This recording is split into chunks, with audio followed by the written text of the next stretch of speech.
dadkan Soomaaliya madaxda ka soo doonay waa dad dufan raadis hadda maalin dawlad madaxweynuhu wuxuu yiri war aniga nin baahan hadda kadib yaan la keenin aniga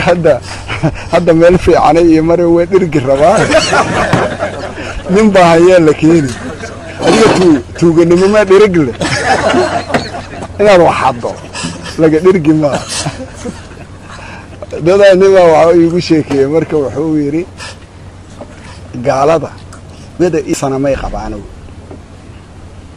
maxaa yeelay waxa waay inay xaggooda soo marta bisay rabaan waxay arkaanba inay soo leexiyaan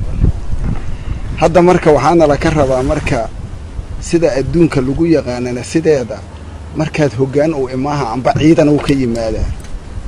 oo nin ciidan oo sargaal saraa hoggaanka naqda ama ahzaab uu ka yimaada ama civil society uu ka yimaada oo ruma Soomaaliya waxaad ogtiin civil society-geedu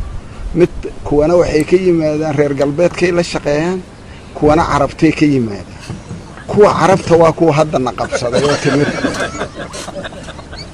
kuwa kalena waa aragteeno iyagana ma taqaanaa waa kuwa oo faleebooyinka iyo gata marka civil society-gu halkaasoo mara marka kuwan aad arkayeen civil society Soomaaliya waxa uu qabata idoo la dhaha soo arkay ma jirin waa in caalamka uu leeyahay civil society-ga ayaa loo baahan yahay meesha itaalmaya la ogaado ahzaabtina waxaad ogtiin Xasan Sheekh inuu si itaalwaay aan uga saxiixna maalin dhow madaxweyne ra'iisul wasaarahan hore maxkamad ugu geynay si itaalwaay oo golaha shacabka ugu gudbi kana wuxuu aragay taariikhda waxaan dhahnay oo dad ugu farna war adiga hadda waa tagtay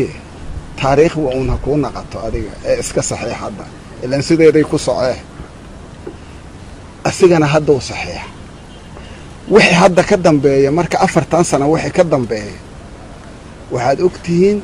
Soomaaliya marka ahzaabtaas ma tabaxaysa qabiilkii waa ka soo saarna 4 sano naftan agdhigan marka 4 sano hoggaan loo rabaa marka Soomaaliya siday qof iyo codkiisa u naqad hadda waxay ku doodayaan maalin walba konteeku saal lacag loola gaaray kullee konteekoodii la badan waxayna qof iyo codkiisa in diideen uga soo naqadarteeda in u raadiyay konteekoodii hadda waxa laga bedeli laayahay dawladda Itoobiya tiri anaga in garansiya ka ah in garansiyada markay isu tagaan waxay leeyihiin in garansiyaha Itoobiya ka heesayeelin shacabka Soomaaliyeedna in garansiya ma dari hal mar ma fiirinayaan qiimaha ay ku fadhiyaan aad u mahadsantiin marka ku soo dhawaada magaaladiini